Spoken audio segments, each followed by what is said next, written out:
दोस्तों गया वीडियो में आपने शीख्या कि चल राशि में थतो फेरफार આપણે બે રીતે માપી શકીએ છીએ। એક નિરપેક્ષ માપની રીત અથવા તો તફાવતની રીત, બીજી સાપેક્ષ માપની રીત કે ગુણોત્તરની રીત। હવે નિરપેક્ષ માપની જે રીત હતી તે યોગ્ય રીત નથી। કેમ યોગ્ય રીત નથી? કારણ કે ચલ રાશિની કિંમતમાં કેટલા ગણો વધારો કે ઘટાડો થયો તે જાણી શકાતું નહોતું। सापेक्ष मापनी रीत के गुणोत्तरनी रीतमां चालू वर्षनी किंमत अने आधार वर्षनी किंमतनो गुणोत्तर लई चल राशिनी किंमतमां केटला गणो वधारो के घटाडो थयो ते आपणे गणी शकता हता। अने जो तेनुं टकावारी माप काढीए तो आपणने सूचकांक मळतो हतो। आ बधुं आपणे विडियो नंबर 1 मां शीखी गया छे, एटले के गया विडियोमां। हवे आ विडियोमां आपणे एक करता वधारे वस्तुओनो એટલે કે સમૂહનો સૂચકાંક કેવી રીતે શોધી શકાય, સમૂહનો સૂચકાંક કેવી રીતે શોધી શકાય તે શીખીશું। એટલે કે એક કરતા વધારે વસ્તુઓનો સમૂહનો સામાન્ય સૂચકાંક શોધીશું। દોસ્તો, હું જયંત પંડ્યા આપની પોતાની ચેનલ તપસ ઓનલાઈનમાં આપનું સ્વાગત કરું છું। આપણે એક કરતા વધારે વસ્તુઓ जो अलग अलग एकम धरावती होय तो तेमां थतो फेरफार केवी रीते मापी शकीए तेना माटे आपणे आ एक उदाहरणनो उपयोग करीए। आ उदाहरण द्वारा आपणे ते समजीए के अलग अलग एकम धरावती वस्तुओनो समग्र फेरफार केवी रीते शोधी शकाय। दोस्तों, અહીં આપણે ત્રણ વસ્તુ લીધી છે, ઘઉં, કાપડ અને દૂધ। આપ સબને ખબર છે, તમને બધાને ખ્યાલ છે કે ઘઉંનું જે ભાવ છે એ આપણે કિલોગ્રામ પ્રમાણે ગણાય છે કે 1 કિલોગ્રામના ઘઉંનો ભાવ શું છે। તે જ રીતે કાપડ મીટરમાં ગણાય છે અને દૂધ લીટરમાં ગણાય છે। તેની કિંમત ઘઉંના 1 કિલોગ્રામ ઘઉંની કિંમત 2019માં 40, 2020માં 48 રૂપિયા બરાબર છે। તે જ રીતે કાપડની કિંમત 2019માં 50 રૂપિયા મીટર અને 2020માં 58 રૂપિયા મીટર। દૂધનો ભાવ 2019માં 32 રૂપિયા લીટર અને 2020માં 40 રૂપિયા લીટર। જો આપણે નિરપેક્ષ માપ શોધીએ તો આપણે શું કરીશું? ફક્ત અને ફક્ત તફાવત લઈશું। એટલે કે ચાલુ વર્ષની કિંમત અને તેના પાછળના વર્ષની કિંમતનો તફાવત લઈશું અને તફાવત કેટલો આવે છે? 48 - 40 કરીશું તો તફાવત 8 રૂપિયા। બધાનો તફાવત સરખો આવે છે, 8 રૂપિયા આવે છે। પણ અહીંયા તમે જુઓ, અહીંયા આપણે એકમ લખ્યો છે। શું એકમ છે? 8 રૂપિયા પર કિલોગ્રામનો તફાવત છે, બરાબર છે। એવી જ રીતે દરેકની અંદર એકમ આવે છે। હવે મને કહેશો કે શું આપણે આ જે તફાવત આવ્યો તેનું શું ટોટલ કરી શકીએ? ચલો ટોટલ કરીએ અને 8 તરી 24 આવ્યા તો 24ની પાછળ કયો એકમ મૂકીએ? મીટર મૂકીએ, કિલોગ્રામ મૂકીએ કે લીટર મૂકીએ? દોસ્તો, આવી રીતે આપણે એકમ મૂકી શકીએ નહીં। આપણે નાના સ્ટાન્ડર્ડમાં શીખી ગયા છીએ કે એકમ જો સરખા હોય તો જ આપણે એનો સરવાળો કે બાદબાકી કરી શકીએ। અહીં એકમ સરખા ન હોવાથી આપણે સરવાળો કરી શકતા નથી અને તેથી નિરપેક્ષ માપમાં બધાનું ટોટલ કરી અને સરેરાશ કેટલો ભાવમાં ફેરફાર થાય છે તે આપણે શોધી શકતા નથી। હવે સાપેક્ષ માપ વિશે જોઈએ। સાપેક્ષ માપ એટલે શું છે? એને ભાવ સાપેક્ષ પણ કહેવાય છે। આપણે સાપેક્ષ માપની ગણતરી કરતી વખતે આ આપણું 2020 એ ચાલુ વર્ષ છે। ચાલુ વર્ષની કિંમતમાં 2019ના વર્ષના આ કિંમતના આધારે શો ફેરફાર થયો તે આપણે શોધીશું। એટલે કે 2019ના વર્ષને આપણે આધાર વર્ષ કહીશું અને આધાર વર્ષની કિંમતને આપણે P0 થી ઓળખીશું। 2020ના વર્ષની જે આ કિંમતો છે એને આપણે ચાલુ વર્ષની કિંમત કહીશું અને ચાલુ વર્ષની કિંમતને P1 થી ઓળખીશું।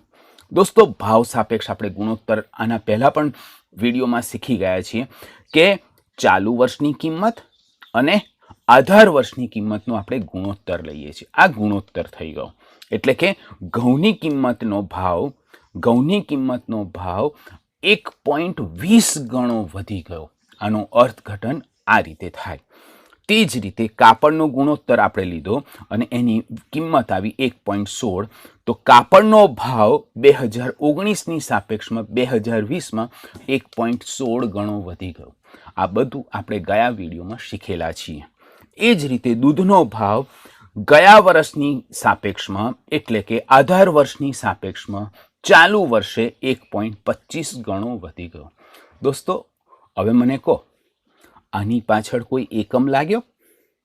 દોસ્તો, આની પાછળ કોઈ એકમ લાગ્યો નથી. એટલે કે સાપેક્ષ માપમાં અથવા કોઈ એકમ લાગતો નથી. તે એકમથી મુક્ત છે. તેથી આપણે તેનો સરવાળો કરી શકીએ. હવે આપણે એનો સરવાળો કરીએ તો સરવાળો શું આવશે? આ બધાનો તમે સરવાળો કરશો તો સરવાળો આવશે 3.61. 3.61. બરાબર છે? ઓકે. હવે મારે આનો સરેરાશ સાપેક્ષ ભાવ જાણવો હોય તો હું શું કરીશ? સરેરાશ સાપેક્ષ ભાવ હવે તમે લોકો નાના સ્ટાન્ડર્ડમાં શીખી ગયા છો, ઇવન 11મા ધોરણમાં પણ શીખી ગયા છો. સરેરાશ એટલે શું? અવલોકનોની કિંમતોનો સરવાળો છેદમાં અવલોકનોની સંખ્યા. અહીં અવલોકનોની કિંમતનો સરવાળો કેટલો થયો? 3.61. હવે દોસ્તો, બીજું પણ તમે શીખી ગયા છો. આપણે જ્યારે સરવાળો કરીએ તો એને સ્ટેટિસ્ટિક્સની ભાષામાં શું કહેવાય? સિગ્મા કહેવાય. તમને ખ્યાલ છે, એને આપણે સ્ટેટિસ્ટિક્સની ભાષામાં શું કહીશું? સિગ્મા કહીશું. હવે જો અહીંયા આપણે સિગ્મા લીધો છે, પણ સિગ્મા કોનો લીધો છે? ભાવ સાપેક્ષનો. ભાવ સાપેક્ષને શું કહીશું આપણે? P1/P0. તો મારે લખવું હોય તો લખી શકાય. આ જે કિંમત આવી એને સ્ટેટિસ્ટિક્સની ભાષામાં અથવા ગાણિતિક ભાષામાં હું આવી રીતે લખી શકું. Sigma P1/P0. રાઈટ? હવે મારે આની સરેરાશ લેવી છે. તો અવલોકનોની સંખ્યા કેટલી છે? 3 છે. એટલે ભાગ્યા હું શું કરીશ? 3 કરીશ. તો આ જે મેં કર્યું એ મેં શેનું સૂત્ર લખ્યું? મેં શું કર્યું? આપેલી વસ્તુઓનો સામાન્ય ભાવ સાપેક્ષ શોધ્યો. આ જે શોધ્યું એ શું શોધ્યું? આપણને 3 વસ્તુઓ આપેલી છે, તો 3 વસ્તુઓનો ભાવ સાપેક્ષની સરેરાશ શોધી, એટલે કે સામાન્ય ભાવ સાપેક્ષ શોધ્યો. તો આની જો હું કિંમત શોધીએ આપણે તો 3.61 ભાગ્યા 3. એની જે કિંમત આવે છે એ કિંમત કેટલી આવશે? તમે ભાગાકાર કેલ્ક્યુલેટર ઉપર કરશો તો તમને ખ્યાલ આવશે. આની કિંમત આવે છે 1.20. 1.20 પછી 3 3 3 3 ચાલુ રહે છે. હવે આનું આપણે અર્થઘટન કરવું હોય તો શું કરી શકીએ? આ ત્રણેય વસ્તુઓનો સામાન્ય ભાવ સાપેક્ષ 1.2033 થયો. બરાબર છે? એટલે હવે આનું અર્થઘટન શું કરી શકીએ કે 2019ની સાપેક્ષમાં આ સમગ્ર વસ્તુઓના ભાવમાં 1.2033 જે ગણો વધારો થયો. આવું આપણે કરી શકીએ. હવે જો ભાવ સાપેક્ષને ટકાવારી માપથી દર્શાવીએ તો એ શું થઈ ગયું? ટકાવારી ભાવ સાપેક્ષ. અને આને શું કહીશું આપણે? આ ટકાવારી ભાવ સાપેક્ષને સૂચકાંક કહીશું. હવે આને આપણે 100 થી ગુણાકાર કરીએ તો ગુણ્યા 100 કરીશું તો શું જવાબ આવશે? 120, 116, 125 આવી રીતે અનુક્રમે જવાબ આવશે. દોસ્તો, આની પાછળ કોઈ એકમ આપેલો છે?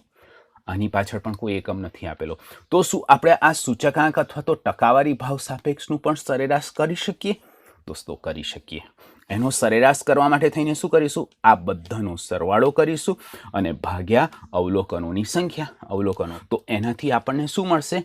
આખા સમૂહનો સામાન્ય સૂચકાંક મળશે. આપણે પહેલાનો સરવાળો કરી જોઈએ. તમે કેલ્ક્યુલેટર ઉપર સરવાળો કરો તો શું જવાબ આવે છે? 361 જવાબ આવશે. બરાબર છે? હવે આ 361 જવાબ આવ્યો અને એનો આપણે સમૂહનો સામાન્ય સૂચકાંક શોધીશું તો સૂત્ર શું થશે? દોસ્તો, સૂત્ર ગોખવાની કોઈ જ જરૂર નથી. જો હું તમને સમજાવું. આ જે સમૂહ છે, સમૂહનો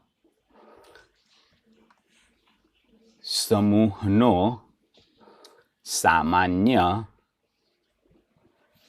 સૂચકાંક. હવે આપણે જે સમૂહ છે એ સમૂહ શું છે? આપણે કોનો સૂચકાંક લઈશું? ભાવ સાપેક્ષ ને શેનાથી ગુણ્યા? 100 થી. ભાવ સાપેક્ષનો સરવાળો કર્યો અને એને જો આપણે 100 થી ગુણીશું ને તો પણ આ જ જવાબ આવશે. જો 3.61 ગુણ્યા 100 કરશો તો કેટલો આવશે? 316. એટલે હું અને સમૂહનો સામાન્ય સૂચકાંક I, સૂચકાંકને શું કહેવાય? I, ઇન્ડેક્સ I બરાબર, હું સૂત્ર લખું છું. આપણે શું કર્યું છે? ભાવ સાપેક્ષનો સરવાળો કર્યો.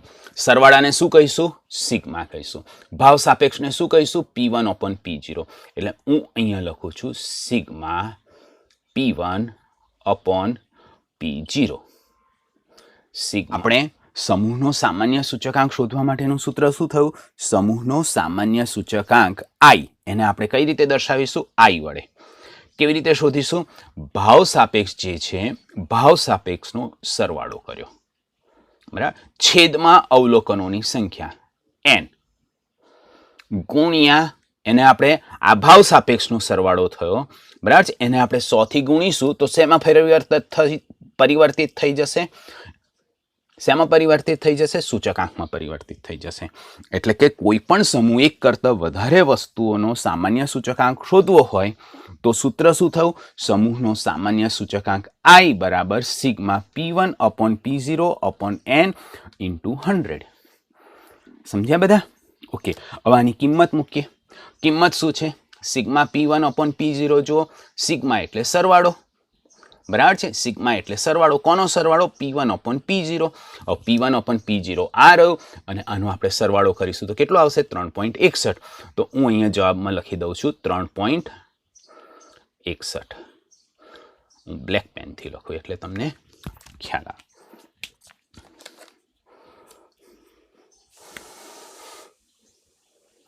.61 અવલોકનોની સંખ્યા કેટલી છે? n બરાબર 3 છે ગુણ્યા 100. હવે તમે આનો ગુણાકાર કરશો 3.61 ભાગ્યા 3 ગુણ્યા 100 કરશો તો એનો જવાબ આવશે 120.33. દોસ્તો આનો કોઈ એકમ હોય? જો ભાવ સાપેક્ષનો એકમ ના હોય તો આનો વળી ક્યાંથી એકમ આવવાનો છે? હે, એટલે કે સૂચકાંકને કોઈ એકમ હોતો નથી. હવે આનું આપણે અર્થઘટન કરીએ તો શું કરી શકીએ? જો આધાર વર્ષની કિંમત, હવે તમને ખબર પડી ગઈ દોસ્તો આધાર વર્ષ કયું છે? 2019. અહીં આધાર વર્ષ કયું છે? 2019. 2019ના વર્ષના આધારે 2020ની કિંમતોમાં શો ફેરફાર થયો છે તે આપણે શોધ્યું છે. એટલે આધાર વર્ષ કયું થયું? 2019. બીજું, આધાર વર્ષની કિંમત જે હોય, આધાર વર્ષની જે કિંમત હોય એને આપણે કઈ રીતે દર્શાવીશું? P0. ચાલુ વર્ષની જે કિંમત હોય એને કઈ રીતે દર્શાવીશું? P1 થી દર્શાવીશું, બરાબર છે. એટલે આપણે કહી શકીએ આધાર વર્ષની સાપેક્ષમાં ચાલુ વર્ષની કિંમતમાં કેટલો વધારો થયો તે આપણે શોધવું હોય તો કેવી રીતે શોધીશું? હવે આધાર વર્ષની કિંમતને આપણે કઈ રીતે ગણીશું? 100 થી ગણીશું. ચાલુ વર્ષની કિંમત કેટલી થઈ? 120.33. એટલે આપણે કોનો તફાવત કરીશું? 120.33 માઇનસ 100. 120.33 માઇનસ 100. શું જવાબ આવશે? 20.33% વધારો થયો. સમગ્ર રીતે આ ત્રણેય વસ્તુઓના ભાવમાં 2019ની સાપેક્ષમાં 2020માં 20.33% વધારો થયો એવો આનો અર્થઘટન નીકળે. દોસ્તો, આમ ભાવ સાપેક્ષની રીતમાં આપણે બે કરતાં વધારે ચલની એકમો અલગ અલગ હોય તો પણ આપણે સૂચકાંક મેળવી શકાય છે. તો હવે ભાવ સાપેક્ષનો સામાન્ય સમૂહનું સૂચકાંકનું જો આપણે વ્યાખ્યા જોઈતી હોય અથવા તો એને વ્યાખ્યાયિત કરવું હોય તો આપણે કેવી રીતે વ્યાખ્યાયિત કરીશું? સામાન્ય સૂચકાંકને વ્યાખ્યાયિત કરવું હોય તો કેવી રીતે વ્યાખ્યાયિત કરીશું? જો અહીંયા આપણે વસ્તુઓ કેટલી છે? એક અથવા એક કરતાં વધારે વસ્તુઓ છે. એટલે કે સામાન્ય સૂચકાંકની વ્યાખ્યા એક કે વધુ વસ્તુઓની ચાલુ સમયની ચલની કિંમત, અહીંયા ચલ કયો છે? ભાવ છે. ચાલુ સમયની ચલની કિંમતોમાં ચાલુ સમયની ચલની કિંમતોમાં અહીં ભાવ છે. આ ચાલુ સમય છે, બરાબર છે. ચાલુ સમયની ચલની કિંમતોમાં આધાર સમયની કિંમતોના સાપેક્ષમાં તે વસ્તુઓની ચલની કિંમતમાં, એટલે ભાવ ચલ છે, થતા ટકાવારી ફેરફારને, સરેરાશને, ટકાવારી ફેરફારની આ શું લીધી આપણે? સરેરાશને સામાન્ય સૂચકાંક કહે છે. સમૂહનો સામાન્ય સૂચકાંક કહે છે. દોસ્તો, સ્ક્રીનની પાછળ, સ્ક્રીન પર તમને વ્યાખ્યા પણ દેખાશે, પણ અહીં વ્યાખ્યા ગોખવાની જરૂર નથી. સમૂહના સામાન્ય સૂચકાંકનું સૂત્ર શું થશે? સમૂહનો સામાન્ય સૂચકાંક I બરાબર sigma P1 upon P0 upon N into 100 થશે. અહીં P1 બરાબર શું છે? ચાલુ સમયની ચલની કિંમત. જો અહીંયા P1 આપણે કયો લીધો છે? આ ચાલુ સમયની ચલની કિંમત. ચાલુ સમય કયો થયો? 2020નો જે સમય થયો એ ચાલુ સમય થયો. P0 કોને લીધો છે? આધાર વર્ષની ચલની કિંમત. આ આપણા માટે આધાર વર્ષ છે, બરાબર છે. અને N શું લીધેલું છે? આ N શું લીધેલું છે? અહીં આપણી પાસે વસ્તુ કેટલી છે? 3 છે. જો માની લો કે 4 વસ્તુ હોત તો અહીંયા N બરાબર કેટલા લેતા? 4 લેતા. અહીંયા પણ જો 4 વસ્તુ હોત આપણા ઉદાહરણમાં તો N બરાબર કેટલા લેતા? 4 લેતા. દોસ્તો, સમજાય છે તમને? બરાબર છે. એટલે આ રીતે સામાન્ય સૂચકાંકની વ્યાખ્યા થઈ. હવે આપણે સૂચકાંક વિશે સમજ્યા છીએ. સમજ્યા છે કે નથી સમજ્યા? દોસ્તો, મને કહેશો કે આ જે આપણે સૂચકાંક શોધ્યો એનો એકમ કયો? કોઈ એકમ નહીં. કહેશો ને તમે? એટલે સૂચકાંક એકમથી મુક્ત છે. આ સૂચકાંકનું પહેલું લક્ષણ. આપણે સૂચકાંકના લક્ષણો જોઈ રહ્યા છીએ કે દોસ્તો, સૂચકાંક કેવું છે? એકમથી મુક્ત હોય છે. વળી મને કહેશો કે અહીંયા આપણે અલગ અલગ એકમો છે, બરાબર છે. કિલોગ્રામ છે, મીટર છે, લીટર છે, આવી રીતે અલગ અલગ એકમો વાળી ચલ રાશિ છે, અહીંયા ભાવની ચલ રાશિ છે, એની કિંમતોનો ફેરફારને આપણે સરખામણી કરી શક્યા કે નહીં કરી શક્યા? કરી શક્યા. અહીંયા જો ઘઉંનો ભાવ જે છે એ 1.20 ગણો વધ્યો, કાપડનો ભાવ 1.16 ગણો વધ્યો, દૂધનો ભાવ 1.25 ગણો વધ્યો. આના ઉપરથી આપણે શું કહી શકીએ? સૌથી વધારે શેમાં ભાવ વધારો થયો? કોનામાં ભાવ વધારો થયો? તમે કહેશો સર દૂધમાં 1.25 ગણો વધ્યો. સૌથી વધારે ભાવ વધારાનું પ્રમાણ દૂધ છે, બરાબર છે. એટલે એ જ રીતે આ એનો સૂચકાંક થયો. સૂચકાંકથી પણ આપણે સ્પષ્ટ રીતે કહી શકીએ છીએ કે દૂધનો સૂચકાંક કેટલો થયો? 125, જે સૌથી વધારે છે આ ત્રણેયમાં. તો આપણે કહી શકીએ કે સૌથી વધારે ભાવ વધારો દૂધમાં થયો. એટલે કે સૂચકાંકથી ભલે ને એકમો અલગ અલગ હોય છતાં પણ આપણે તેની ચલ રાશિની કિંમતોમાં થતા ફેરફારને આપણે સરખાવી શકીએ છીએ. એટલે આપણું બીજું લક્ષણ થયું કે સૂચકાંક એ તુલનાત્મક માપ છે. આપણે તુલના કરી શકીએ છીએ, સરખાવી શકીએ છીએ. સમજ્યા? ઓકે. હવે એના પછીનું ત્રીજું કે સૂચકાંકમાં જો આપણે ભાવ સાપેક્ષની ટકાવારી લઈએ, સૂચકાંકમાં શું કરીએ છીએ આપણે? આ ભાવ સાપેક્ષ થયો, એની શું લઈએ છીએ? ટકાવારી લઈએ. 100 થી ગુણાકાર કરીએ એટલે ટકાવારી લીધી. એટલે આપણે શું કહી શકીએ? સૂચકાંક એ કેવું? સૂચકાંક એટલે ટકાવારીના ફેરફાર દર્શાવતું સાપેક્ષ માપ છે. સાપેક્ષ એટલે એકની સાપેક્ષમાં બીજામાં શો ફેરફાર થયો તે દર્શાવે છે. એટલે કે સૂચકાંક એ શું છે? સૂચકાંક એ શું છે? ટકાવારી ફેરફાર દર્શાવતું સાપેક્ષ માપ છે. વળી આપણે સૂચકાંક લીધો. આ ત્રણેય વસ્તુઓનો સૂચકાંકની અહીંયા આપણે શું કર્યું? સરેરાશ કરી, બરાબર છે. એટલે સૂચકાંક સરેરાશ કરી શકાય છે કે નહીં? સૂચકાંક એક સરેરાશ માપ છે. આપણે બધા ભાવોનું સરેરાશ કરીએ. મેં તમને પહેલા જ વિડીયોમાં કહ્યું હતું કે મોંઘવારી બહુ વધી ગઈ છે. એ મોંઘવારી એટલે આપણે જે જીવન જરૂરિયાતની વસ્તુઓ વાપરીએ છીએ એ તમામ વસ્તુઓનો સામાન્ય સૂચકાંક થયો, બરાબર છે.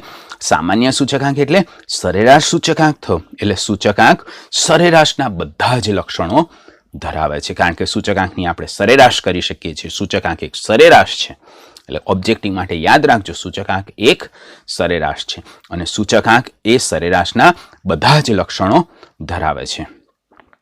હવે અહીંયા આપણે 2019નું વર્ષ હતું, આ 2020નું વર્ષ છે. માની લો કે આના પછી 2021નું વર્ષ હોત તો શું તો પણ આપણે એની સરખામણી તો કરી શક્યા હોત કે ના કરી શક્યા હોત?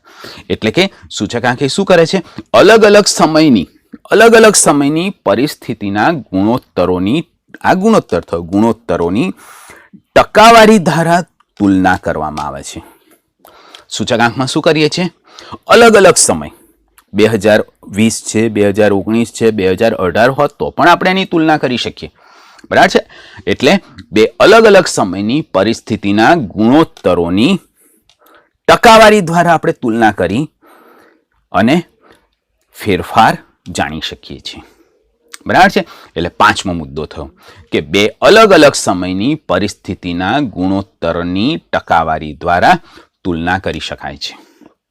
અને છેલ્લું, સૂચકાંક એક ભારિત સરેરાશ છે. આપણે આગળ જોઈશું દાખલાઓમાં કે આપણે સૂચકાંક ભારિત સરેરાશની મદદથી શોધીશું. એટલે સૂચકાંક એક ભારિત સરેરાશ છે. દોસ્તો, અહીં આપણે સામાન્ય સૂચકાંકનો પોઈન્ટ પૂરો કર્યો. હું માનું છું એકદમ સરળ રીતે આપણે સમજીએ છીએ, કશું જ ગોખણપટ્ટી કરતા નથી. હું પણ અપેક્ષા રાખું કે તમે પણ સરળતાથી સમજો. બરાબર છે? આપને કોઈને કોઈ તકલીફ હોય તો ફોન નંબર મેં વિડીયોમાં મૂકેલો જ છે, તમે વોટ્સએપ પર મારો કોન્ટેક્ટ કરી શકો છો. થેન્ક યુ વેરી મચ દોસ્તો.